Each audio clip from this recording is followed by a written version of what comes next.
Sacha Nokovic, bonjour. Bonjour Philippe, bonjour à tous.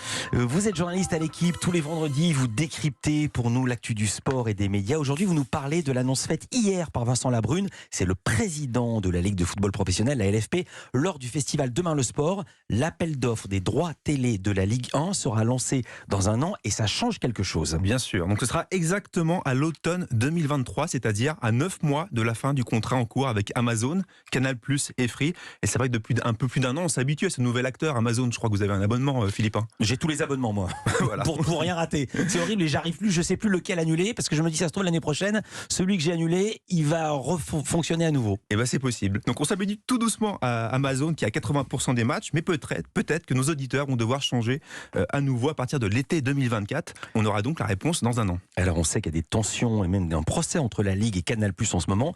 Est-ce que la chaîne cryptée va participer à ces enchères ? Ça fait partie des grandes questions qu'on a. C'est vrai qu'on sait que Canal ne supporte pas de payer plus cher qu'Amazon pour moins de matchs et fait croire depuis un moment qu'elle n'a pas besoin forcément de la Ligue 1. Donc ce sera la grande question. L'autre, si elle n'y va pas, est-ce que son partenaire beIN Sport décidera d'être solidaire ? Là, ce serait une terrible nouvelle pour la Ligue qui perdrait 2 clients d'un coup, forcément. Et puis Amazon, on l'a dit, qui paye aujourd'hui seulement, entre guillemets, 250 millions d'euros par an pour 80% des matchs. Est-il prêt à augmenter son offre ? Là encore, on s'interroge. Et enfin, la grande question, est-ce qu'un autre GAFA, un géant du numérique, comme Apple par exemple, sera l'invité surprise ? Parce qu'il y a toujours un invité surprise dans les appels d'offres. Voilà, Apple et le foot, c'est dingo. Pour séduire les chaînes et pour séduire les plateformes, la LFP, la Ligue, compte sur quoi alors ? Avant tout sur le PSG, évidemment, qui continue de briller, en tout cas elle l'espère, et surtout toujours avec Kylian Mbappé au moment de la vente des droits dans un an. Mais elle veut aussi pouvoir dire ça. I'm sexy and I know it. Donc proposer un produit plus sexy, forcément pour séduire un nouveau public, notamment plus jeune, plus féminin. C'est en tout cas l'ambition annoncée par Vincent Labrune hier. On doit promouvoir un spectacle différent, un sportainment qui ne parlera pas seulement foot à une base historique, mais qui ira vers un métissage entre le sport et le divertissement en étant moderne et innovant dans son traitement. En résumé, on doit développer une culture spectacle. Vous dites que la Ligue a un objectif caché, dites-nous lequel ? C'est évidemment ça. La monnaie, l'argent, le flouze. DJ Sacha, au platine. Voilà, on sait que l'ensemble des contrats télé, aujourd'hui, nationaux et internationaux pour la Ligue 1, c'est à peine plus de 700 millions d'euros par saison pour la Ligue 1, bien derrière les cadres européens. Donc, en 2028, la Ligue a visé un objectif de 1,8 milliard. Donc on se dit que là, pour l'objectif intermédiaire, un bon milliard, ce serait déjà pas mal. Un bon milliard. Alors après les droits télé, les droits à l'image, au milieu de toutes les affaires qui tournent autour de l'équipe de France de foot, on va pas tout détailler, il y a ce sujet du droit à l'image porté cette semaine par Kylian Mbappé. Vous vouliez revenir dessus ? Oui, c'est une première quand même dans l'histoire. On a eu Zidane, Ronaldo, Messi, plein de légendes, mais aucune n'avait remis en question ce sujet. C'est en gros les conditions de la somme touchée par les joueurs pour associer leur image à celle d'un sponsor collectif. Mbappé l'a fait et tout commence en mars dernier lorsque la star des Bleus décide de boycotter une opération marketing avec les partenaires de l'équipe de France avant d'expliquer son choix. Le football, il a changé. Et je pense que c'est juste donner un droit de regard. Et rebelote, ce lundi, Mbappé menace de nouveau de boycotter les partenaires. Il ne veut pas associer son image à certaines marques, notamment comme la malbouffe, le KFC.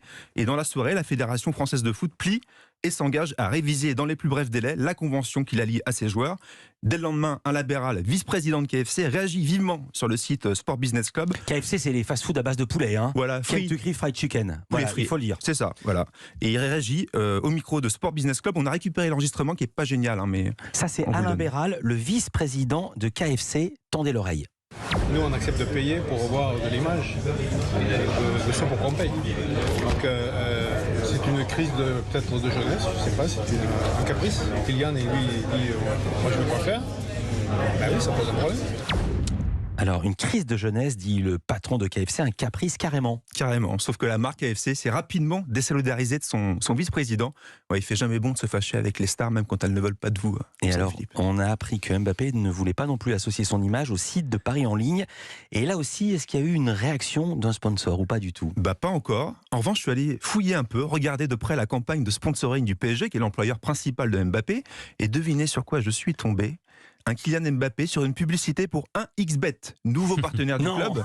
Non seulement site de paris de sportifs en ligne, mais en plus décrié pour des pratiques douteuses révélées par la presse anglaise, comme publicité proposant la diffusion pirate de matchs ou promotion de casinos en ligne avec des croupières au sein nu. On vous l'a dit, Philippe.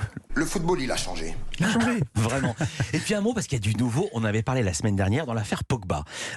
Mathias Pogba, qui menaçait son frère de révélation, il dort en prison. Oui. Et vous me dites qu'il a publié une vidéo ce matin depuis la prison. Qu'est-ce qu'il y a sur cette vidéo? Racontez-nous. Il y a une série de vidéos et de tweets. C'est un robot, soi-disant, qu'il aurait diffusé à sa place. C'est ce qu'il révèle dans les premiers tweets.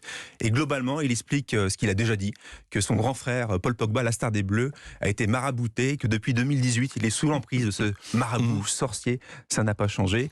On attend la suite de l'affaire et de l'enquête surtout. Vous avez juste un mot. Quand on est en prison, on n'a qu'une envie, c'est de sortir de là. Enfin, j'imagine. Si vous continuez à envoyer des vidéos, c'est pas le meilleur moment, Non. le meilleur moyen. Il y a une question à se poser. Il y a marqué que c'est envoyé depuis un robot, mais on voit que c'est l'application Twitter. Et quand c'est une application Twitter, c'est forcément un humain. Donc c'est soit Mathias Pogba depuis la prison, soit une autre personne. Soit un ami de Mathias Pogba. C'est possible. Vous savez ce que disait Charles Pasqua? Non. Quand on a des amis comme ça, on se passe très bien de nuit. Merci beaucoup, Sacha Merci à vous. Nokovic. À vendredi. En attendant, on peut vous lire chaque jour dans Bien sûr. l'équipe.